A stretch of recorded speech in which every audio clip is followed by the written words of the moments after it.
Bonjour tout le monde, le début de la vidéo est assez explicite. Aujourd'hui je tourne un stylo en métal, ou plutôt en métaux, puisqu'il s'agit de deux métaux différents pour le même stylo.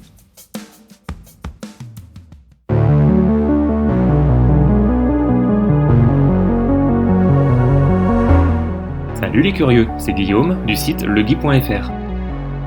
Bienvenue dans cette nouvelle vidéo.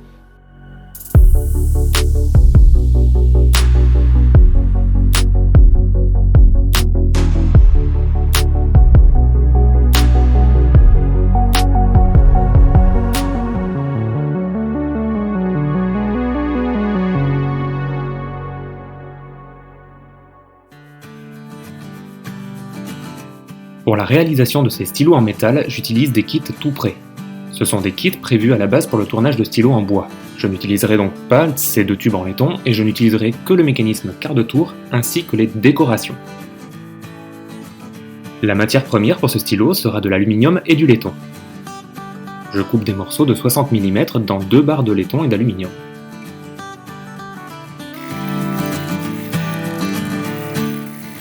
Pour préparer ces barres, commençons par dresser la face. Il s'agit de rendre la face perpendiculaire à l'axe de rotation pour pouvoir ensuite y apposer la contrepointe.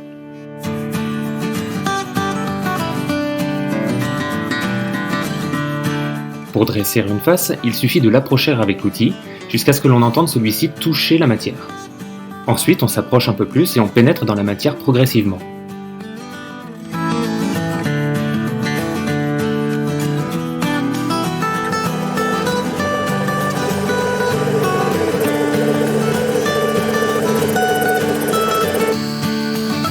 Maintenant que la face est bien lisse, on est certain qu'elle est bien perpendiculaire à l'axe de rotation.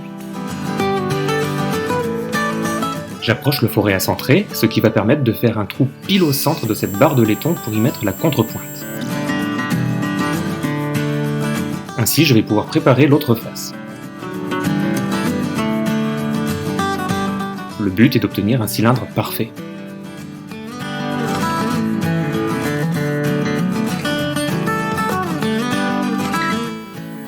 Je fais de même pour l'autre côté de la barre.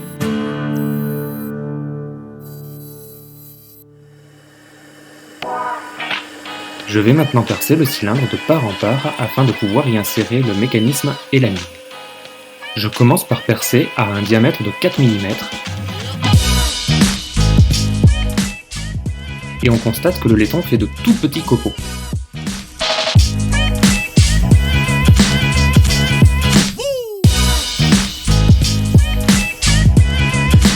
Le laiton est une matière dont le copeau casse très facilement, au point parfois même d'en faire de la poudre. Je prépare aussi l'aluminium, parce que le stylo va être de deux couleurs différentes. Tous les processus sont les mêmes que pour la barre de laiton, et nous pouvons noter cependant que les copeaux ne sont pas du tout pareils. L'aluminium se comporte différemment et forme de longs copeaux. Il est même possible, quand on avance à la bonne vitesse, de ne faire qu'un seul copeau sur un seul trajet.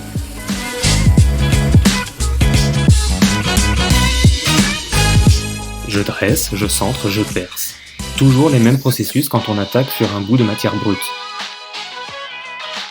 Je perce là encore ce cylindre de part en part. Le but sera de l'enfiler sur le tube de laiton. Pour cela, je décide de le percer à un diamètre intérieur de 8 mm.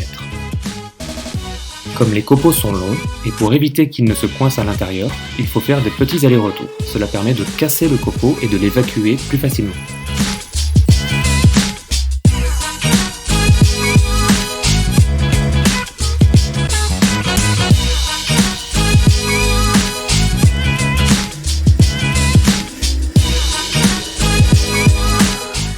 Après avoir percé mon barreau d'aluminium à 8 mm, je peux préparer mon tube de laiton de façon à pouvoir venir enfiler le tube en aluminium. Je descends son diamètre extérieur progressivement pour approcher les 8 mm. Entre chaque passage, j'essaye d'enfiler mon tube d'aluminium de façon à être au plus près possible de la cote finale. En effet, ces deux tubes vont être collés l'un à l'autre avec de la colle. Il est donc indispensable qu'ils rentrent parfaitement l'un dans l'autre sans jeu. Ce dernier petit passage aura permis de libérer la place qui manquait et je constate que le tube en aluminium s'enfile parfaitement sur le tube de laiton en grattant légèrement. Ça force un petit peu mais pas trop, c'est parfaitement ce qu'il faut pour que la colle fasse son office correctement. J'obtiens donc deux tubes l'un dans l'autre. Le tube en laiton percé en 6,3 et par-dessus le tube en alu percé en 8. J'applique une bonne dose de cyano pour coller les deux tubes l'un sur l'autre.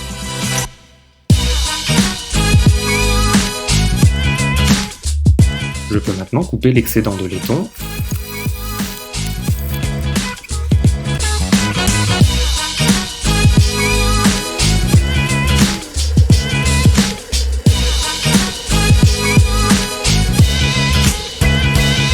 Et je recommence le processus. Je dresse la face.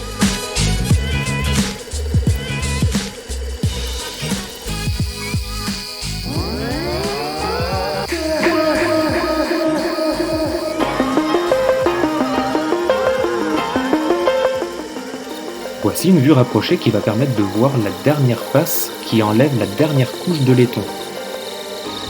Cela laisse apparaître une petite fine couche de colle que je retire maintenant et on le constate grâce au copeau blanc.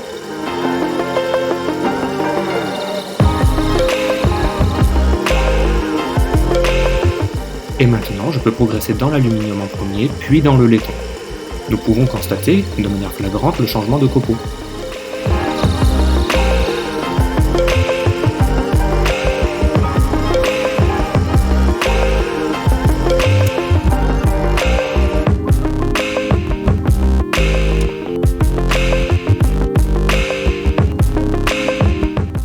Les deux tubes sont collés, concentriques, tout est parfait. Maintenant, je peux raccourcir l'ensemble jusqu'à atteindre la dimension finale qui doit être de 52 mm.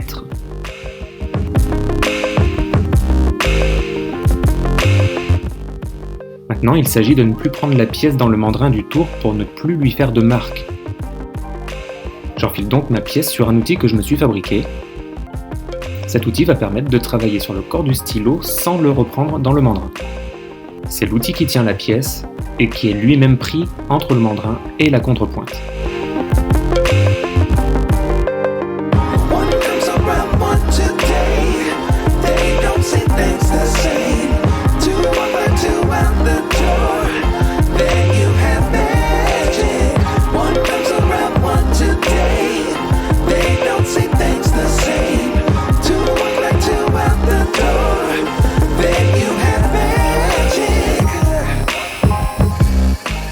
Je fais maintenant des passes rapides et grossières pour approcher rapidement la côte finale. Je projette d'avoir un stylo de diamètre 11 mm alors que je pars d'un diamètre extérieur de 14 mm. L'aspect de surface importe peu pour le moment, je m'y attarderai sur les derniers passages.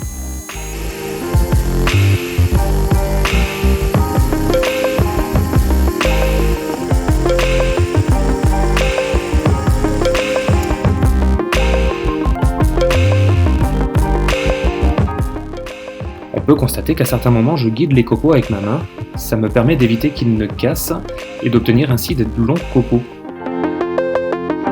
Il m'est même arrivé d'obtenir des copeaux plus grands que moi, je mesure 1,80 m et les tenant à bout de bras ils touchent encore par terre.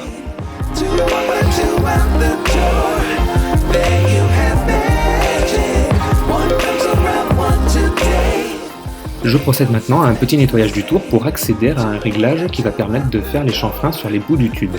Je vais régler ma tourelle aux alentours de 6 degrés. Ce sera de l'à peu près car les graduations sont de 5 en 5. Je vais ainsi pouvoir avoir un bord en biseau correspondre à la pointe et ainsi obtenir une meilleure prise en main. Voici un gros plan sur le tournage du chanfrein de la partie basse du stylo.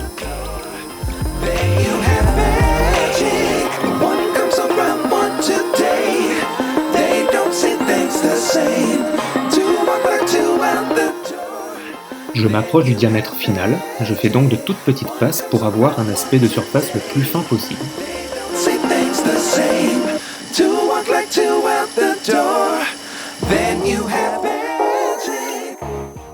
Je procède maintenant à la décoration du stylo.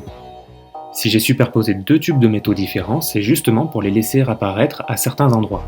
Je fais donc quelques rainures plus ou moins profondes à des endroits bien définis pour pouvoir laisser apparaître le laiton qui est en dessous.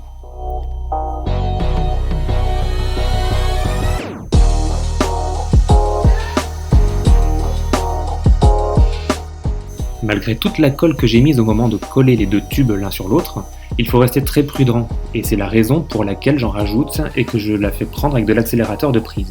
Ainsi, la cyano prend très fortement et maintient bien les différentes couches de métaux et les petites bagues en cours d'usinage.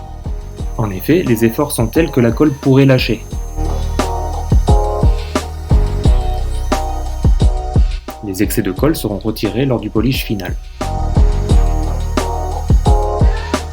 Et malgré toute cette colle, ce qui devait arriver, arrive. Une partie s'est décollée et n'est plus concentrique. Je renforce une fois de plus avec de la colle et je refais un passage global sur tout le stylo pour que tout soit à nouveau concentrique. Il aura de ce fait un diamètre final un tout petit peu inférieur à ce que j'avais prévu à la base. Il a même fallu que j'enlève une partie du biseau à gauche car il ne tenait plus du tout et ça permet de laisser apparaître un peu plus le laiton, ce qui n'est finalement pas dommage.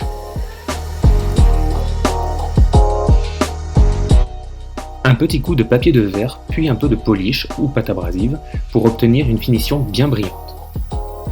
À ce moment-là, il est primordial de bien faire attention à son chiffon afin qu'il ne prenne pas dans le mandrin. Il faut être très prudent car on bosse au plus près du mandrin qui peut happer à tout moment tout ce qui passe à proximité.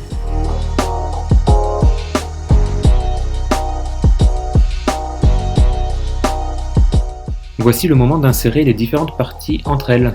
Je vais pouvoir insérer la partie basse du stylo, l'endroit par lequel la mine va sortir, dans le corps du stylo. J'utilise pour ça un étau en coinçant l'ensemble entre deux petites planches et en faisant en sorte que l'ensemble soit complètement aligné, ce qui n'est pas très facile avec un étau qui a à peu près 4 mètres de jeu. Il est grand temps que je me fabrique un outil pour faciliter cette étape. Ça rentre en forçant légèrement, en tout cas suffisamment pour ne plus ressortir. De même pour le mécanisme quart de tour qui est assez fragile. Il faut y aller progressivement et surtout ne pas y aller trop, sans quoi la mine va trop sortir.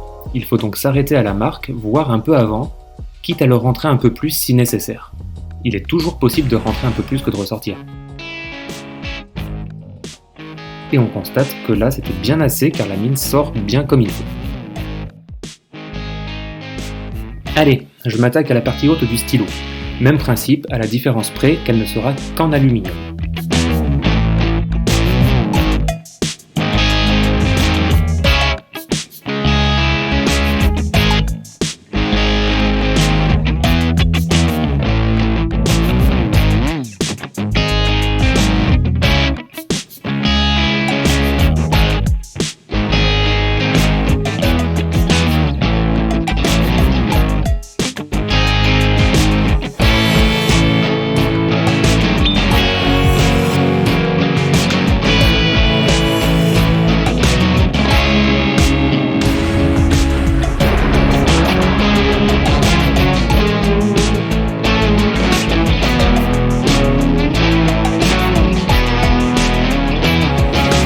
J'ai fait un biais tout à droite, et l'autre extrémité ne sera pas en biseau mais en escalier.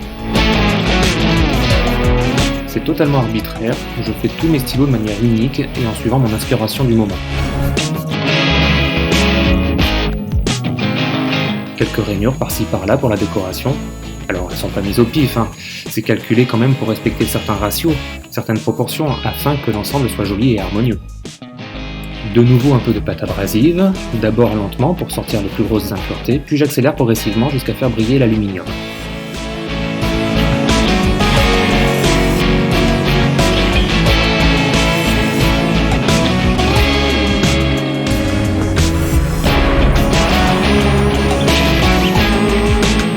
Je passe bien dans les rainures, bien partout, et le haut du stylo est maintenant terminé. Hors caméra, j'ai inséré la languette.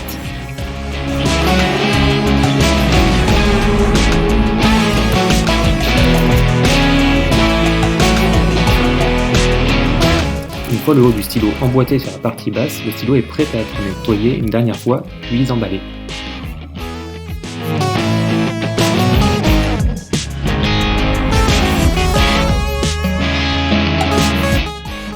Voici une vue rapprochée du stylo, on constate que le laiton apparaît par petites touches. Fabrication d'une petite boîte en balsa pour présenter ce beau stylo. Cette boîte sera de type boîte en encoche, découpée au laser de manière tout à fait classique.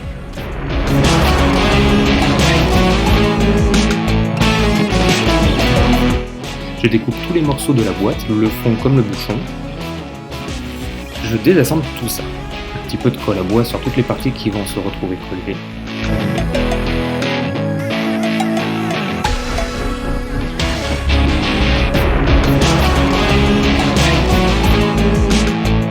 Quelques élastiques le temps que la colle prenne.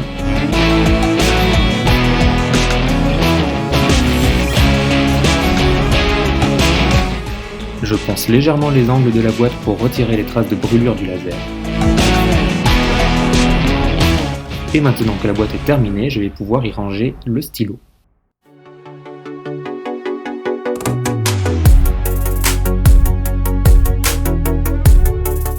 J'emballe le tout dans un morceau de papier japon pour laisser la surprise jusqu'au bout du déballage, mais aussi pour que le stylo ne s'abîme pas dans la boîte.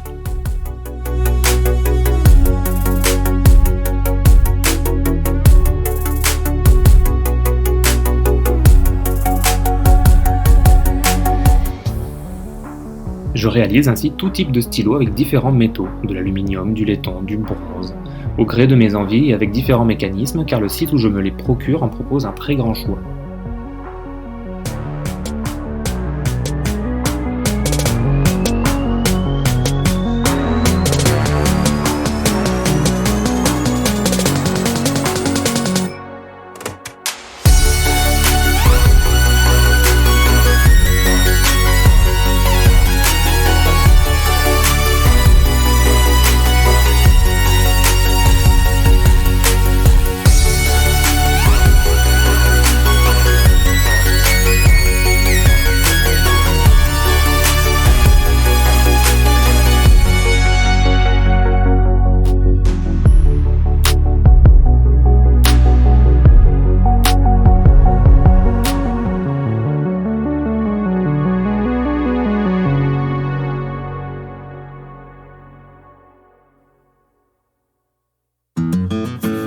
J'espère que cette vidéo vous aura plu et vous aura appris quelque chose. N'hésitez pas à vous abonner à la chaîne, à liker, partager, commenter, à poser vos questions si vous en avez.